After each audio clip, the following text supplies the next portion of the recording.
सास की सोच। गौतम, जा अपनी जोरू को बोल, अभी थोड़ी देर में तैयार होकर नीचे आ जाना। वैसे भी सारे मेहमान आ चुके हैं। जी माँ। अरे गौतम की माँ, कब मिला रही हो अपनी बहू से? मैंने तो उसकी सुंदरता के बड़े चर्चे सुने हैं। आज हम भी तो देखे कितनी सुंदर है। वैसे मेरी बहू से तो कम ही होगी। काकी, भाभी इतनी सुंदर है ना कि हमको डर है कहीं किसी की बुरी नजर ना लग जाए। देखते हैं कितनी सुंदर है। अरे अब चुप कर और देख अपनी भाभी को, तैयार हुई या नहीं। अरे लो, भाभी आ गई।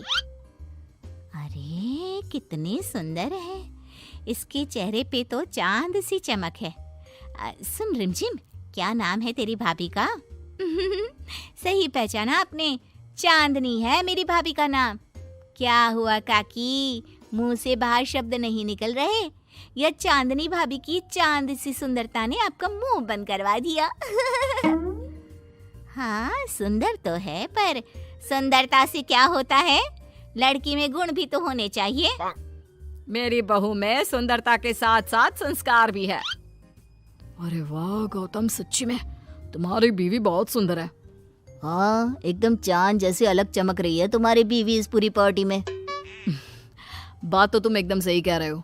इस भीड़ में भी सबसे अलग चमक रही है मेरी चांदनी। आज इस पार्टी में तुम्हारी बीवी की सुंदरता ने 4 चांद लगा दिया है। कुछ दिनों बाद जब गौतम की माँ आस पड़ोस की औरतों से गप्पे मार रही होती है। माँ जी, मेरी माँ की तबीयत थोड़ी खराब है, आप इजाजत दो तो क्या मैं और गौतम एक बार वहाँ हो आए? हाँ हाँ बहू, ठीक है। जब शाम को गौतम काम से आ जाए तो अपने मायके हो आना। ये क्या, उसने बोला और तुमने जाने दिया? हाँ, अभी उसने बताया तो सही, उसकी माँ की तबीयत खराब है। लेकिन तुमने जाने क्यों दिया? तुम्हें मना कर देना चाहिए था। लेकिन क्यों? अरे तुम्हारी बहू को अभी शादी किए थोड़े ही दिन हुए हैं और वो अपने मायके जा रही है। अरे घूमने थोड़ी ना जा रही है, वो अपनी माँ को देखने जा रही है। अरे कुछ नहीं जानती, बहुत भोली हो। ये बहुएं बस बहाने बनाती हैं अपने मायके जाने के लिए। मैं तो कहती हूँ तुम अपनी बहू पे थोड़ा ध्यान दो। एक तो तुम्हारी बहू रूप की सुंदर है, कहीं तुम्हारे बेटे को बहला फुसला ना दे। अरे लेकिन वो ऐसा क्यों करेगी? और वैसे भी वो ऐसी नहीं है, वो मेरा बहुत ध्यान रखती है। तुम ना आजकल के बच्चों को नहीं जानती। शुरू शुरू में ये सास की सेवा करना, परिवार का ख्याल रखना बहुत अच्छे से जानती है और पीठ पीछे अपने पतियों को परिवार से अलग होने की सलाह देती रहती है। क्यों बहनों, क्या मैं गलत कह रही हूँ? हाँ वैसे बात तो सही है आपकी। और पता है, मेरी बहन की बेटी की शादी को अभी 1 महीना भी नहीं हुआ और उसका बेटा अपनी बीवी की हर बात मानता है। और तो और अपनी बीवी के लिए अपनी माँ से लड़ता भी है। पूरा का पूरा अपनी जोरू का गुलाम बन गया है। तुम्हारी बहू वैसे भी इतनी सुंदर है, ऊपर से पढ़ी लिखी भी है। और आजकल की पढ़ी लिखी लड़कियां अपने पति को चिकनी चुपड़ी बातों में फंसाकर अपना काम निकलवाना जानती है। हाँ। अरे हाँ, पर मेरी बहू चांदनी समझदार है। हाँ यही तो बात है। तुम किसी के चेहरे पे देखकर उसके दिमाग में क्या चल रहा है वो थोड़ी ना बता सकती हो।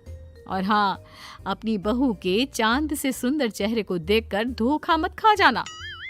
अरे जरूरी थोड़ी ना है जो इंसान चेहरे से सुंदर हो वो मन से भी सुंदर हो, क्योंकि चांद पे भी तो दाग होते हैं। थोड़ी देर बाद सभी अपने अपने घर चले जाते हैं। शाम को चांदनी और गौतम घर आते हैं। और बहू, माँ को देखाई? जी माँ जी, अब थोड़ा ठीक है। बहू, अब तुम्हारा घूमना फिरना हो गया हो तो घर के कामों में मेरा हाथ बटाओ। जी माँ जी। मेरा ये घुटनों का दर्द कभी भी शुरू हो जाता है। बहू, लगता है आज सारा काम तुझी को करना होगा। कोई बात नहीं माँ जी, काम ही तो है, काम तो होता रहेगा। आप पहले अपना ख्याल रखिए। ठीक है, अब तू इतना बोल ही रही है तो मैं अपने कमरे में आराम करने जा रही हूँ। अगले दिन सुबह जब गौतम ऑफिस के लिए निकल रहा होता है। माँ, अब कैसा है तुम्हारे घुटनों का दर्द? ज्यादा तो नहीं हो रहा? नहीं तो शाम को चांदनी आपको डॉक्टर के पास दिखाएगी। तुझे किसने बताया? बहू ने इतनी जल्दी तेरे पास मेरी चुगली भी कर दी? हाँ, चुगली नहीं, उसे आपकी चिंता है इसलिए उसने मुझे बताया। उसे डर था कहीं आपका दर्द बढ़ ना जाए। थोड़ी देर बाद चांदनी वहाँ आती है। माँ जी, मैं सोच रही थी हम लोगों को अब किसी दूसरे घर में शिफ्ट हो जाना चाहिए। लेकिन क्यों? और अचानक से तुम्हें ये ख्याल क्यों आया? वो माँ जी, मेरी एक सहेली अपना घर बेच रही है और उसका घर गौतम के ऑफिस के पास पड़ता है। और देखिए ना, गौतम को यहाँ से ऑफिस कितना दूर पड़ता है और आपके लिए भी बाजार दूर पड़ता है। अगर हम वो घर खरीद लेते हैं तो हमारा कितना फायदा है।